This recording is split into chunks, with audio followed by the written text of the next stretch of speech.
તો જય હનુમાન દાદા મિત્રો। તો આજે આપણને વિહાનભાઈ ફાસ્ટ સ્કેટિંગ ચલાવીને બતાવવાના છે। તો વિહાનભાઈ ઉભા રહો, હું ઓલા મને જાઉં છું, પછી તમે ફાસ્ટ સ્કેટિંગ ચલાવજો, ગો। તો અત્યારે ગાઈસ વિહાનભાઈ નો આ સ્ટાર્ટઅપ છે, ફૂલ વિડીયોમાં ફૂલ સ્કેટિંગ ચલાવવામાં। તો ગાય રુદ્રભાઈ ને વિહાનભાઈ બે હાથ મળાવી લીધો। આ રુદ્રભાઈ જાય છે, તો ગાઈસ રુદ્રભાઈ જાય છે અને રુદ્રભાઈ તો આવી રીતના સ્લીપ મારી। આ વિહાનભાઈ તમને એક સ્ટન્ટ કરીને બતાવશે। તો વિહાનભાઈ એક સ્ટન્ટ બતાવો।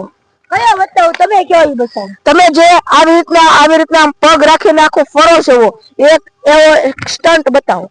તો ચાલો, હા તો વિહાનભાઈ બતાવો તમે કઈ રીતના સ્ટન્ટ ઓલો કરો છો અને તમે એને શીખવાડો કઈ રીતના સ્ટન્ટ કરાય। તો ચાલો વિહાનભાઈ, પહેલા તમે કરો, પછી તમે શીખવાડજો લોકોને। તો ગાઈઝ આ વિહાનભાઈ આવી રહ્યા છે, તો આવો વિહાનભાઈ।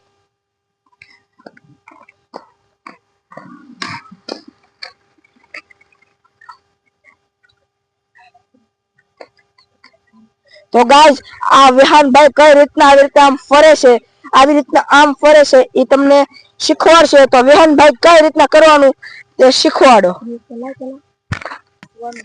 જો તમે મારી જેમ વળાંક વાળતા શીખવું હોય તો પગને જેમ મેં રેખા છે તેમ રાખવાના।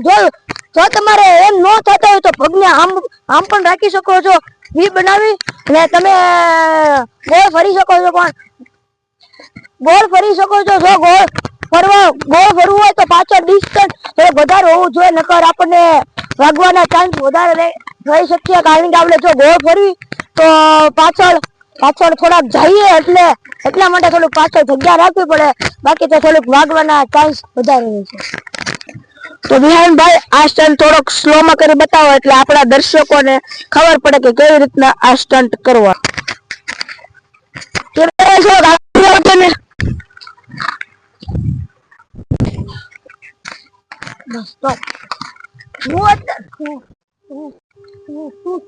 કેટલા સ્લો હાલે છે આ તમને આ બધું રિયલ છે, કાંઈ અમે સ્લો મોશન માં નથી કર્યું। હવે પગને મેં આમ કરી દીધા, હવે જો હળવેથી પાછળ લઈ આવ્યો। જો તમારે એવું ગોળ પડો તો એટલે પાછળ આવવાનો સંભવ તો છે જ, જો પાછળ તમારે થોડુંક ડિસ્ટન્સ રહીને એ ગોળ સ્ટન્ટ કરો, બાકી તો તમને થોડીક ઈજા થવાની સંભાવના રહેશે।